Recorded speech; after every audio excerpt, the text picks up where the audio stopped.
네, 안녕하십니까. 반갑습니다. 파머스랜드입니다. 이번 영상은 농지의 전형에 대한 내용을 준비했습니다. 전형이란 말의 의미는 본래의 용도로 쓰지 않고 다른 데로 돌려서 쓴다는 뜻으로서, 농지 전형이라 함은 농지를 영농에 이용하지 않고 그 외의 용도로 이용하는 것인데요. 그러니까 농작물을 재배하는 대신에 그 위에 집을 짓는다던가, 아니면 기타 상가나 공장 등의 건물을 지어서 그 용도로 사용하는 것을 말합니다. 이처럼 농지 전형의 궁극적인 목적은 그 위에 건축물을 지어서 토지의 이용 가치와 부가가치를 높이는 것이라 할 수 있는데, 이를 위해서는 농지법에 따른 방법과 절차, 그리고 그 기준을 따라야 합니다. 먼저 농지 전형의 방법부터 알아보겠습니다. 농지를 전용하려면 원칙적으로 허가를 받아야 합니다.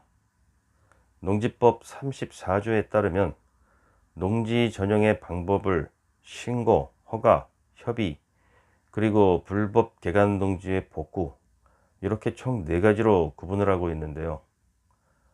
복잡하게 생각할 거 없이 실무에서는 그냥 신고와 허가, 이 2가지만 생각하시면 됩니다. 전형 협의는 지자체와 관계 행정부처의 소관이기 때문에 우리와는 상관이 없고, 그냥 이런 기관들끼리 전형 협의를 거친 농지는 허가를 받지 않고도 바로 전용을 할 수 있다는 정도만 알고 있으면 됩니다. 도시 지역의 주거 상업 공업 지역 농지가 그 예라 할 수 있는데요. 이 지역 안에 있는 농지들은 주상공 지역으로 지정이 될 때 이미 전용 협의를 거쳤기 때문이죠. 그리고 산지 전용 허가를 거치지 않고 불법으로 개간한 농지는 애초에 농지로 취급을 받지 못합니다. 그래서 이를 다시 산림으로 복구하는 것도 산지관리법에 따른 원상복구의 개념이기 때문에 그냥 원래대로 되돌려 놓으면 되는 것입니다. 결국 농지 전용의 방법은 신고와 허가, 이 2가지로 볼 수 있는데, 그러니까 원칙은 허가, 예외는 신고, 이렇게 생각하시면 되겠습니다. 농지 전용 신고는 그냥 간단히 말해서 농업과 관련된 시설에만 한정됩니다. 예를 들자면 농업인이 짓는 농업인 주택, 농축산업용 시설, 농수산물 유통 가공 시설, 그리고 마을 회관이나 어린이 놀이터, 공동 창고, 공동 구판장 등 이렇게 농업 관련 시설이나 농업인이 공동으로 이용하는 편의 시설들인데, 이런 것들은 신고만으로도 전용이 가능합니다. 신고라고 해서 그냥 신고서만 제출하면 되는 건 아니고, 전용의 적절성을 담당 부서가 검토하고 수리한 후에 신고증을 발급해 주는데, 허가를 요하는 경우와는 달리 심사가 상대적으로 수월하고 처리 기간이 짧다는 장점은 있지만, 농지 전용에 필요한 기준은 당연히 지켜야 하고, 개발이나 건축에 필요한 조건도 허가와 마찬가지로 갖춰야 합니다. 앞에 설명한 경우들을 제외하고는 전부 허가의 대상이라고 보시면 됩니다. 말하자면 전용의 목적이 농업과 관련이 없는 시설들, 그러니까 일반 주택이나 상가, 공장, 창고, 주유소 같은 건물을 짓고 그런 용도로 사용하고자 한다면 모두 허가를 받아야 합니다. 농지 전용 허가를 받기 위해서는 2중 3중의 엄격한 허가 기준을 통과해야 합니다.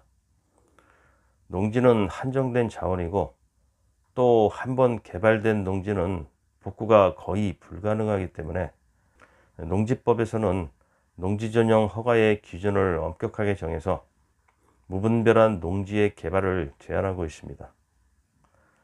농지법 37조 1항은 전용이 금지되는 시설, 37조 2항은 전용을 제한하는 경우, 이 2가지로 구분을 하고 있습니다. 먼저 1항에 전용이 금지되는 시설을 보면 대기환경보전법에 따른 대기오염 물질 배출 시설, 물환경보존법에 따른 폐수 배출 시설, 농업의 진흥이나 보전을 해칠 우려가 있는 시설, 이런 것들이 있는데 그에 대한 자세한 업종은 해당 법률 시행령과 시행 규칙에 나와 있으니까 참고하시면 되겠습니다. 그러니까 농지법에서는 해당 농지가 이런 시설의 부지로 이용되는 것을 원천적으로 금지하고 있습니다. 단 도시지역, 계획관리지역, 개발진흥지구의 농지는 제외가 됩니다. 어차피 이 지역들은 국가에서 정책적으로 개발을 장려하는 곳이기 때문에 이 조항이 적용이 되지 않습니다. 이 지역을 제외한 지역, 그러니까 국토계획법상 보전관리, 생산관리, 농림지역, 자연환경 보전지역에서만 이 금지시설의 조항이 적용이 됩니다. 농지법 시행령 44조 3항 1호에는 이런 금지시설들이 구체적으로 나와 있으니까 참고하시기 바랍니다. 그리고 2항에서는 전용하려는 농지가 다음과 같은 경우에는 전용을 제한할 수 있다고 했는데 그 내용을 보면 전용하려는 농지가 농업 생산 기반이 정비되어 있거나 정비가 예정되어 있어서 우량농지로 보존할 필요가 있는 경우인데요. 이건 그럴 수밖에 없겠죠. 우량농지는 국가에서 많은 예산을 들여서 수로나 경지를 정리해 놓은 농지인데 경작이 용이하고 또 생산성이 높기 때문에 이런 농지는 함부로 개발을 할 수가 없습니다. 그리고 전용 시 일조, 통풍, 통작에 매우 크게 지장을 주거나 농지 개량 시설의 훼손으로 인하여 인근 농지에 큰 피해를 주는 경우, 또 전용 시 토사 유출 등으로 인근 농지나 농지 개량 시설을 훼손할 우려가 있는 경우, 이 두 가지 항목은 당연히 민원이 예상되기 때문에 가장 민감한 부분이라 할 수 있습니다. 그리고 전용 목적의 실현을 위한 사업 계획 및 자금 조달 계획이 불확실한 경우, 계획이 불확실하거나 혹은 자금 부족으로 도중에 개발이 중단이 된다면 그냥 농지만 훼손될 가능성이 있기 때문에 이에 대한 체크를 미리 하자는 것이고요. 전용하려는 면적이 목적 실현에 필요한 면적보다 지나치게 넓은 경우, 이것도 역시 불필요한 개발을 막기 위함입니다. 이렇게 농지를 전용할 때는 방금 설명한 전용 금지 시설과 전용을 제한하는 경우, 이 두 가지의 관문을 모두 통과해야 합니다. 한 가지 짚고 넘어갈 부분은 37조 2항에 전용을 제한하는 경우는 허가권자에게 어느 정도 재량권이 주어지는 재량 행위에 해당되기 때문에 담당 공무원의 성향에 따라 허가가 날 수도 있고 안 날 수도 있다는 것인데요. 사실 공무원들의 업무에는 이런 재량 행위가 상당히 많이 있습니다. 농지 전용 허가도 그중 하나에 속하는데, 그래서 엄밀히 말하면 농지의 전용으로 인해서 인근 농지나 시설에 매우 크게 지장을 주거나 매우 큰 피해를 입히는 것도 그렇고, 또 면적이 지나치게 넓다는 것도 그런 판단을 하기 위해서 정해놓은 기준은 따로 없습니다. 그때그때 상황에 따른 많은 변수들이 일정한 표준에 맞추기란 거의 불가능하고, 또 피해에 따른 민원 제기의 가능성도 정확하게 예측할 수는 없습니다. 이런 업무에는 담당 공무원의 주관적인 판단이 개입될 수밖에 없다는 것인데, 따라서 어떤 담당자를 만나는가에 따라 그 결과가 다 똑같지는 않다는 걸 염두에 두셔야 합니다. 경우에 따라서는 원하는 결과를 얻기 위해서 허가 담당자를 설득해야 하는 그런 상황도 발생할 수가 있습니다. 전용 금지 시설과 전용이 제한되는 경우 이 두 가지를 통과했다면 그 다음은 시설별 면적 제한을 준수해야 합니다.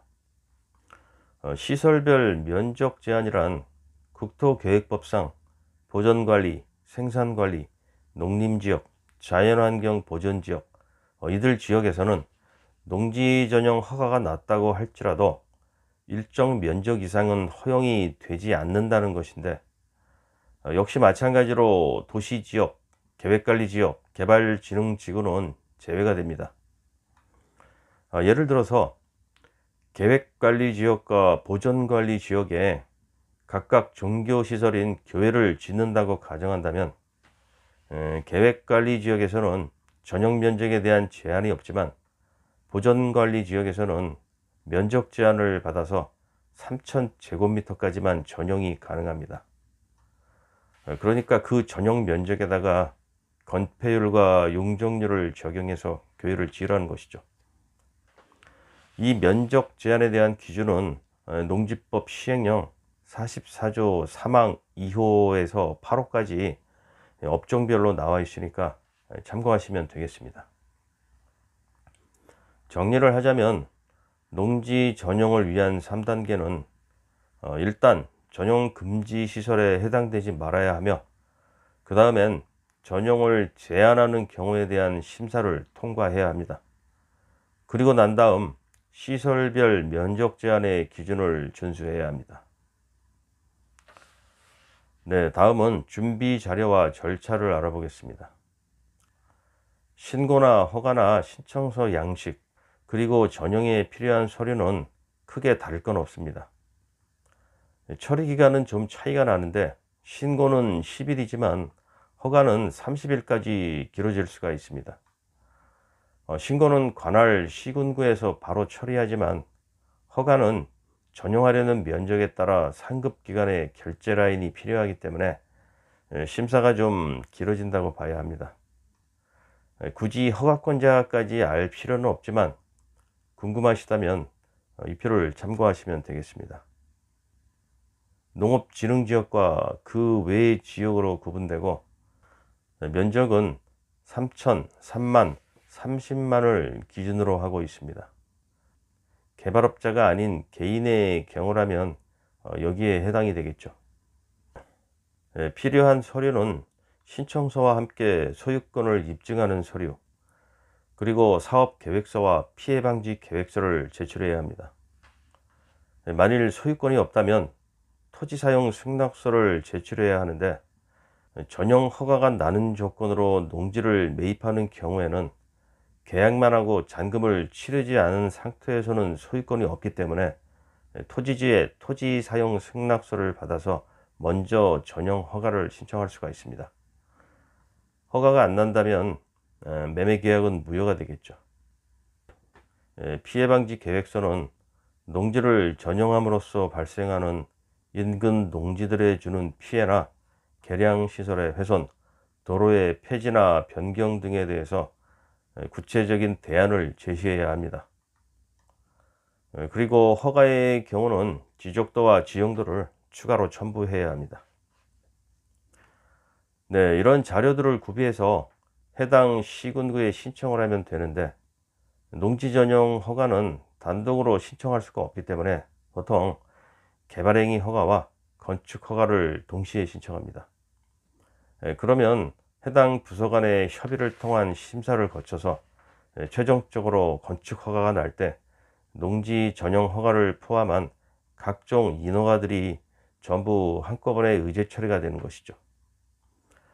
따라서 농지 전용의 기준만 통과된다고 해서 건축을 할 수 있는 게 아니고, 도로나 진입로, 상하수도, 전기, 땅의 경사도 등 개발행위와 건축 허가의 기준에도 맞아야 집을 짓든지 공장을 짓든지 건물을 올리든지 그 전용의 목적을 달성할 수가 있는 것입니다.